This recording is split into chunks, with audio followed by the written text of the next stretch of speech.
Започнуваме со регионалните вести. Во нив ќе гледате.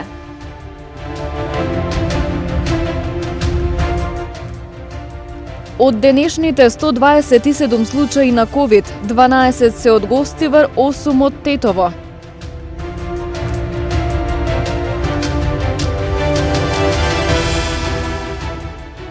Околу 160 семејства во Гостивар имаат потреба да ги носат децата во градинка.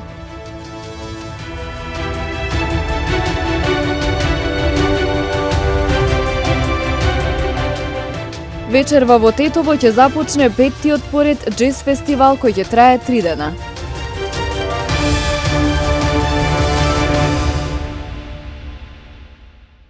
Вообичаената поголема раздвиженост во книжарниците пред 1 септември годинава ја нема. Никој не купува ранци, тетрадки, прибор. Владее неизвестност и криза, велат од книжарниците во Гостивар.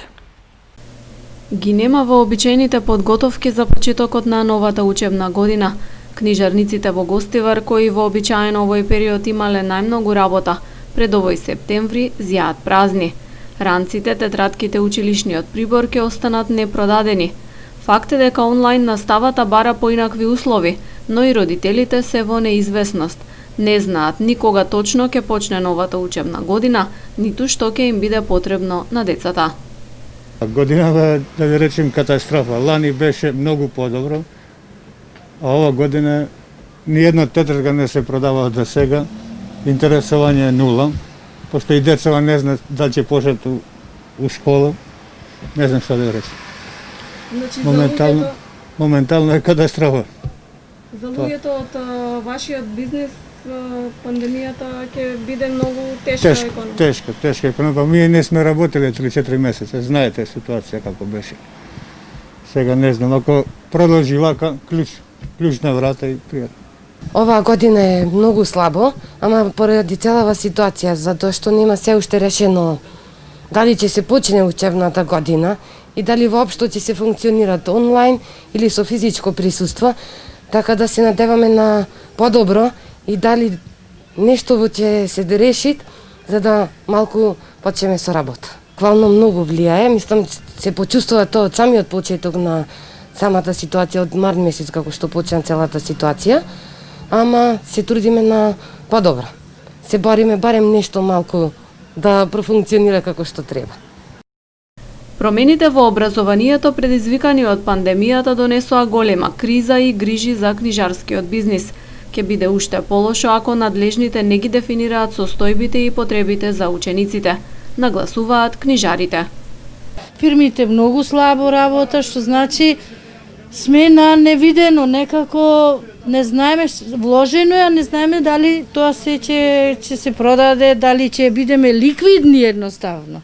Е така, тешко е многу. Мислам дека ако веќе треба да се одговори тоа, треба владата да даде образложение дека секако децата, учениците што ќе одат школа, дали онлайн, дали ќе биде со присуство физичко, да ни дадат некоја надеж дека робата, потрошениот материјал што е школски, на некој начин да се употребува, да се троши. Владата и Министерството за образование донесоа одлука новата учебна година да стартува преку интернет. Исклучок се децата од 1 до 3 оделение, кои може да одат во училиште, ако нечниот избор е на родителите. Училиштата со помал број на ученици во паралелките исто така може да поднесат барање за настава со физичко присуство. Гостиварските градинки се подготвени повторно да ги отворат вратите за децата. Интерес за згрижување има. Околу 160 семејства се изјасниле дека имаат потреба да ги носат децата во градинка. Ковид пандемијата ги остави градинките без детски џагор скоро 6 месеци. Откако се усвои протокол, се чека на одлуката на владата кога ќе отпочнат со работа. Во меѓувреме, управите ги вршат неопходните подготовки за повторен прием на дечињата. Правилата се строги, мора да се одржува високо ниво на хигиена, честа дезинфекција, миење на рацете и проветрување. Воспитувачките се задолжени да носат маски, на влез на децата ќе им се мери температура и така натаму. Гостиварските градинки се подготвени повторно да ги отворат вратите за децата. Пред самиот почеток ќе се спроведе уште една темелна дезинфекција. Ние сме спремни, цело време бевме спремни. Повторно ќе направиме уште една дезинфекција пред да почнеме во градинка, кога ќе го кажат точниот датум за почнување на градинките. Ние неколку дена пред ќе направиме дезинфекција за да бидат комплетно исчистени, спремни сме, протоколите се направени, ни ги пуштија од Министерство, знаеме точно што треба да правиме, како треба да правиме, со вработените, со чистењето, со приемот на деца, со растојание да биде, како треба родителите да се однесуваат додека ги носат своите деца, ќе бидат исто известени. Интерес за згрижување на децата има. Околу 160 семејства се изјасниле дека имаат потреба да ги носат децата во градинка. При тоа доставиле потврди дека се вработени и двајцата родители, што е услов за да се згрижи детето. Предност исто така ќе имаат и самохрани родители. Според протоколот, групите треба да имаат максимум 15, односно 6 деца, зависно нивната возраст. Ако по 15 деца бидат во група, имаме услови. Меѓутоа, ако биде заинтересираноста поголема, тогаш нема да можеме. Меѓутоа, со помош на општината и општината, ако може нешто да се направи, би требало нешто да се адаптира за да им излеземе во сусрет на родителите. Во тек е новата градинка, чекаме и решение од Министерство и на Советот како ќе помине градинката, па тука ќе може да се згрижат 3 групи со 60 деца, мислам дека капацитетот е, че сигурно и таму ќе може може да ја искористиме и тој капацитет на градинка. При нормални услови, трите детски градинки и центрите за ран детски развој во Гостивар може да примат од 700 до 800 деца. Согласно новиот протокол, во услови на пандемија, капацитетот се намалува на 340. 127 нови случаи на COVID-19 во земјава, од нив 12 во Гостивар и 8 во Тетово. Полицијата продолжува да ги казнува граѓаните кои не ги почитуваат мерките за заштита од ширење на коронавирусот. Во последните 24 часа се направени 1768 тестирања, а регистрирани се 127 нови случаи на COVID-19, од кои во Гостивар 12, а во Тетово 8. Починати се 5 лица, двајца пациенти од Гостивар, на возраст од 77 и 63 години, една пациентка од Крива Паланка, на возраст од 69 години, еден пациент од Неготино на возраст од 69 години и еден од Скопје на 70 годишна возраст.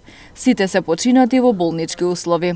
Денеска Институтот за јавно здравје регистрира 60 оздравени пациенти, од кои 22 се од Гостивар. Полицијата продолжува да казнува граѓани кои не ги почитуваат мерките за заштита од ширење на коронавирусот. Во текот на изминатото деноноќие, според статистиката на СВР Тетово, за неносење заштитни маски на вкупно 43 лица, изготвени им се прекршочни платни налози, согласно член 6 од соодветната владина уредба. Од нив 31 на Тетовското подрачје и 12 во Гостиварско. Во овој период на 12 лица во Тетовско и 15 во Гостиварско изготвени им се нови решенија за изолација од Државниот санитарен и здравствен инспекторат, а извршени им биле контроли на 316 лица во Тетовско и 392 лица во Гостиварско со вакви решенија и при тоа не било утврдено непочитување. Инаку вкупната бројка на ковид диагностицирани во нашата земја од почетокот на епидемијата изнесува 13.799. Бројката на оздравени пациенти е 10.210, на починати 573, а во моментов бројот на активни случаи во земјата изнесува 3016. Православниот празник Успение на Пресвета Богородица во Лешочкиот манастир традиционално ќе се прослави со богослужби и света архирејска литургија. Од Тетовско-Гостиварската православна епархија со апел граѓаните кои ќе присуствуваат на празнувањата да се придржуваат до мерките за заштита од ширење на коронавирусот. Манастирскиот комплекс во Лешок се подготвува за централната прослава на престојниот празник Успение на Пресвета Богородица Голема Богородица и во едно одбележување на манастирската слава.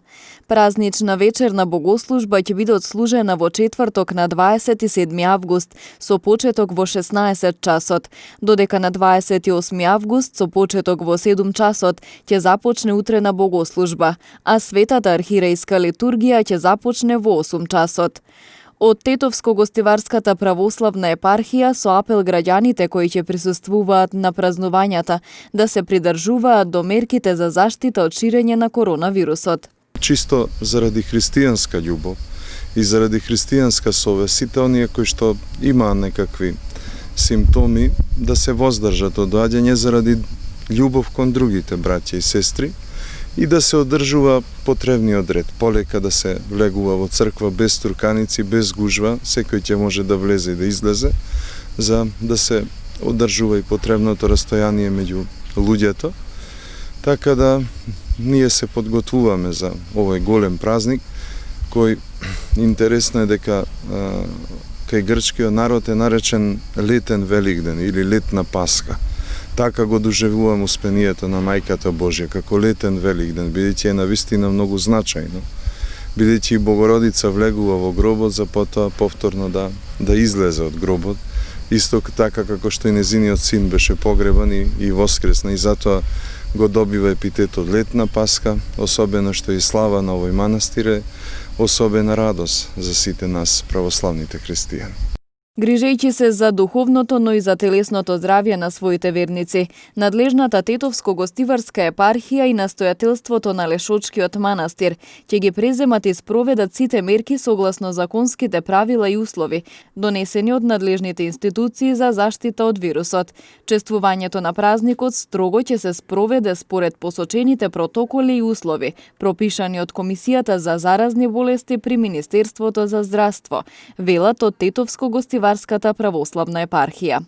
Оваа година, заради превенција од вирусот, нема да има официјални приеми и манастирски ручек, а нема да бидат поставени и надворешни штандови за продавање на разни производи. Од полицијата најавуваат посебен сообраќаен режим за време на прославата на празникот Голема Богородица во манастирскиот комплекс во село Лешок, односно на 27 и на 28 август. Секторот за внатрешни работи Тетово ги интензивираше планираните подготвителни активности за непречено и безбедно одржување на традиционалните свечености по повод престојниот православен христијански празник Голема Богородица, кои на 27 и 28 август ќе се организираат во манастирскиот комплекс во село Лешок. Во рамките на овие активности се известуваат граѓаните дека ќе биде воведен посебен сообраќаен режим кој ќе започне да се применува на 27 август во 16 часот. При тоа влезот кон манастирскиот комплекс ќе се реализира преку главната клучка од регионалниот пат кон село Лешок, а излезот преку локалните улици кон селото Слатина. Со цел полесно да се ориентираат возачите, на неколку места ќе се постави соодветна сообраќајна сигнализација, а ќе бидат распределени и полициски службеници кои ќе го регулираат одбивањето на сообраќајот во двете насоки. Покрај ова на сите граѓани кои со возила ќе пристигнуваат до манастирскиот комплекс, им се укажува да ги паркираат само на определените локации за таа намена и да ги почитуваат наредбите на полициските службеници кои ќе го насочуваат движењето на возилата кон манастирскиот комплекс и обратно. Од СВР Тетово исто така препорачуваат до граѓаните при пристигнувањето до манастирскиот комплекс да не ги оставаат возилата на локалниот и регионалниот пат, да бидат трпеливи, непотребно да не брзаат и да не седнуваат зад волан под дејство на алкохол. Секторот за внатрешни работи Тетово во содејство со Државниот пазарен инспекторат на 27 и 28 август ќе ги зајакнат контролите на угостителските и други објекти во и околу манастирскиот комплекс, а кои ќе се однесуваат на тоа колку ги почитуваат протоколите за работа поврзани со COVID-19. СВР Тетово уште еднаш апелира максимално да се почитуваат сите препораки на највисоките здравствени власти и посебно владината уредба за задолжително носење заштита на лицето и држење физичка дистанца. Вечерва ќе започне петтиот поред джез фестивал кој ќе трае 3 дена. Фестивалот ќе се одржи во дворот на музичкото училиште Тодор Скаловски Тетоец во Тетово. Джез фестивалот Тетово прераснува во традиција. Годинава ќе има 3 фестивалски вечери. Годинава имаме 3 концертни вечери. И тоа првата вечера, значи денеска е отварањето со Сашо Поповски трио, со едно навистина квалитетно трио, професионално, со 3 врвни музичари од Македонија, Сашо Поповски, Виктор Филиповски и Иван Бејков. Втората вечера ние со секстетот Сетстат, кои исто така се многу познати и многу добри музичари од Македонија. Овој секстет веќе е познат во джез сцената во Скопје, па мислам дека е прв пат во Тетово да настапат и многу ни е драго што ќе бидат со нас. И третата вечера е еден бенд од Албанија со познат пеач кој што живее во Париз, Влашен Сата. Исто така тој доаѓа со квинтет, со професионални музичари од Албанија. Фестивалот ќе се организира по сите здравствени протоколи. Условите оваа година се малку потешки поради пандемијата. Имаме протоколи што веќе Министерството ни ги даде како треба да се организираат музичките настани, но све е организирано според протоколите дадени од Министерството. Значи, бројот на публика ќе биде ограничен, седиштата ќе бидат организирани со дистанца, публиката ќе влезе со маски, со дезинфицирање и све, значи, е предвидено според дадениот протокол. Ова е навистина многу тешко, не само како за нас како организатори, туку и за самите музичари, и не само во Тетово, во цела Македонија, па и во целиот свет е истата ситуација. Но се надеваме дека и со овие настани малку ќе се помогнеме еден со друг, ние како организатори и музичарите од друга страна. Професорката Халими смета дека наставата во музичкото училиште Тодор Скаловски Тетоец треба да се одржува со физичко присуство, затоа што се работи пред се за предавање, каде е повеќе од неопходен директен контакт, но сепак крајната одлука ќе има Министерството за образование, потенцираше Халими. Голем дел од лицата со социјален ризик имаат потенцијал и креативност, но не им се дава голем простор сето тоа да го реализираат, вели Благородна Коцева Симјанова, која е дел од проектот Креативна акција за општествени промени.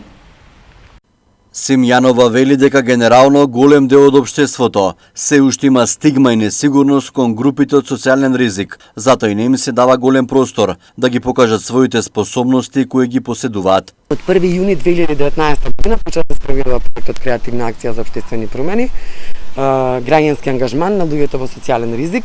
Генерално идејата е да му покажеме на општеството дека и оваа заедница може да допринесе со своите идеи да се зголеми квалитетот на заедничкото живење во градот или во локалната заедница, зависи каде во моментот интервенцијата. Повеќе години наназад работам со заедниците со кои работи ХОПС, тоа се корисници, луѓе кои користат други или користеле и нивните семејства и сексуални работници.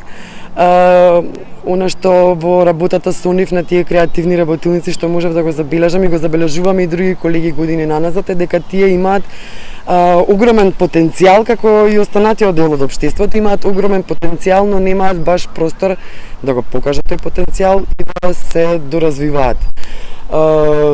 И средствата за помош на овие заедници се секогаш некако на последно ниво. Така, работејќи, сваќаме дека, бидејќи намалувањето на штетите има повеќе процеси, нели? Еден од основните процеси е процесот на реинтеграција и ресоциализација.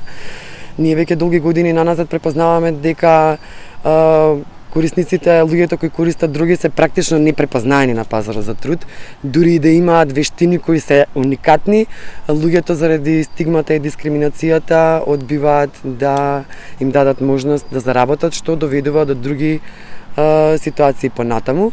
И не само тие, генерално голем дел од луѓето многу ретко потребуваат креативност, која се обидовме да ја разбудиме преку идејата реупотреби гумот, вели Симјанова. Реупотреби гумот имаше досега еден сегмент од реупотреби гумот доживеа и учество на изложба која беше организирана од Европскиот универзитет. Тоа беше 9-та меѓународна научна конференција која оваа година беше посветена на инклузивноста, односно на инклузивното општество. Ние таму се представивме со дел од предмети изработени на различни настани, на различни можности каде што ја представуваме нашата организација, изработени од луѓе случајни минувачи и од луѓето кои партиципираат во оваа акција. Создадовме едно дело кое се вика пластика, кое е исто така дел од реупотреби гумот идејата. Пластика во тој момент ја представуваше и се уште представува дека секое општество е полно со различни зависности, но но за луѓето кои се корисници на дроги, како да се нели опасните, при тоа тука општеството не ги препознава еднакво и другите зависности. Идејата реупотреби гумот ќе продолжи да живее и во многу други проекти, со цел да се подигне креативноста на луѓето во македонското општество. Кај Маврово во сообраќајка 6 мина се повредени, меѓу кои и деца. 54 годишник од Гостиварски Равен, работејќи на замена на електрични кабли, се здобил со повреди. Следуваат информациите од полицискиот билтен. 6 мина повредени, од кои 2 деца на возраст од 5 и 3 години во сообраќајна несреќа помеѓу 2 возила на регионалниот пат Гостивар-Маврово-Јанови во близина на Мавровската крстосница. Во незгодата со тешки телесни повреди се здобил возачот на едното возило, а со телесни повреди се здобиле сопатниците од истото возило и 2 деца на возраст од 5 и 3 години. Потоа возачот и сопатничката од другото возило. Сите повредени со медицински возила се пренесени во Гостиварската општа болница Ферит Мурат за укажување лекарска помош. Извршен бил увид на местото на настанот од увидна екипа од полициската станица Гостивар. Во СВР Тетово вчера е пријавено дека 54 годишник од Гостиварски Равен, работејќи на замена на електрични кабли во ова село, се здобил со повреди, пошто бил пренесен во Гостиварската болница за укажување лекарска помош. Увид извршила екипа од Оделението за внатрешни работи Гостивар. Вчера вечер 25 годишник од Гостиварска Ломница во полицијата пријавил дека на улица Браќа Ѓиновски во Гостивар, по која се движел со неговото возило, бил физички нападнат од 3 лица од Гостивар, кои излегле од 2 патнички возила, а потоа на брзина заминале од местото. Вчера 53 годишен тетовец околу 4 часот пријавил дека физички бил нападнат од неговиот 25 годишен син, а 19 годишник од Тетово пак пријавил дека бил каснат од куче скитник на улица Борис Кидрич во Тетово.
Со временската прогноза ги завршуваме регионалните вести. Останете со нашата програма. Пријатно!